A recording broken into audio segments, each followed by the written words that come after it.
Conan the Barbarian turned Arnold Schwarzenegger into a movie star. But hidden inside this film is a villain modeled on a real mass murderer, a stunt that set an actual world record, and one fan theory that might explain where a beloved 80s toy line actually came from. Let's start with the voice you hear guiding the whole story. The ashes were trampled into the earth, and the blood became as snow.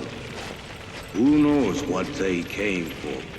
Everyone remembers Arnold as the face of this movie, but the voice you actually hear guiding the story the whole way through isn't his.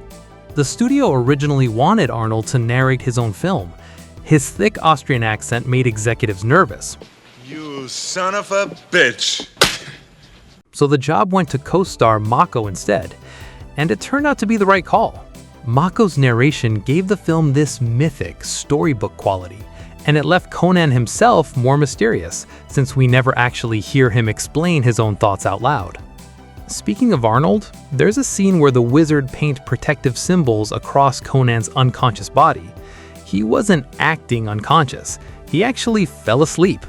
Between the grueling shooting schedule and how calming the painting felt, he just drifted off for real while the cameras kept rolling. When doing the painting and stuff like that, I fell asleep because it was just so soothing. It was like getting a massage on the beach or something like that. So this was the least difficult moment of my making of Conan. That kind of trust between actor and crew carried off camera too. Arnold and James Earl Jones played mortal enemies on screen, but became genuinely close friends in real life. Jones gave him pointers on acting. Arnold returned the favor by helping Jones lose weight with a workout routine, and Jones's wife even joined in. On screen, Conan barely speaks to the woman he actually falls in love with. Across the entire film, he says exactly 5 words to Valeria. Want to guess what they are? "You're not a guard," and then just, "No." That's it. That's the whole romance in 5 words. You're not a guard. Neither are you. Do you know what horrors lie beyond that wall? No. But it's Conan's enemy, not his love interest, that hides the darkest secret in this movie.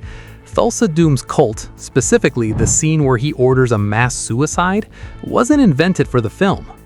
Director John Milius has said directly that it was based on the real Jonestown massacre, where cult leader Jim Jones led over 900 people to their deaths just a few years before this movie was made. And the coincidence goes further than you'd think. The cult leader's real name was Jim Jones. The actor playing his film counterpart was James Earl Jones. Nobody's ever fully explained whether that was intentional. Steel isn't strong, boy. Flesh is stronger. Once you know that, the cliff jumping scene stops looking like fantasy and starts looking like something else entirely. That same cliff scene wasn't faked with effects. Stunt woman Corey Jansen performed the fall for real, and in doing so, set an actual women's freefall record, 182 feet. And she wasn't the only one taking real risks. Inside Thune's palace, that big fight scene wasn't using stunt weapons at all. Those were real blades the actors were swinging at each other.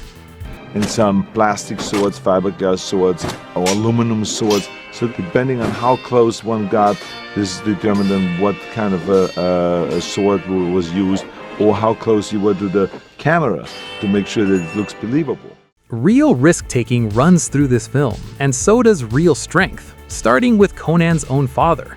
William Smith, who plays him in the opening minutes, was a real bodybuilder himself, just like Arnold. In fact, he was offered the role of Conan before Arnold ever was. He turned it down. Arnold, on the other hand, held onto a piece of the film long after the cameras stopped rolling. He liked his character's serpent fang dagger so much that he kept it after filming, and reportedly, he still owns it today. That kind of attachment to Conan wasn't just personal. The studio was thinking long-term too. Universal originally planned this as the first of 7 films, with Arnold locked in for all of them. Those plans collapsed once the sequel, Conan the Destroyer, underperformed, and the saga they envisioned never happened. But even without the sequels, Conan's fingerprints may have ended up somewhere you'd never expect. By the power of Grayskull! I am the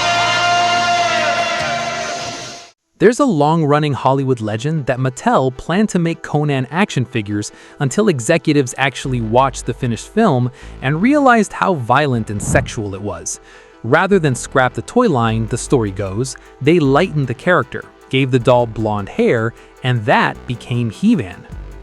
Never officially confirmed, but it's one of the most persistent rumors in toy history, and once you see the resemblance, you can't unsee it. One last one, hiding in plain sight. In the crowded marketplace scenes in the Old City, director John Milius gives himself an unbilled cameo as a food seller. Blink and you'll miss him, standing right there in the middle of the movie he built from the ground up. This is on a stick. Fresh. Look, good and fresh.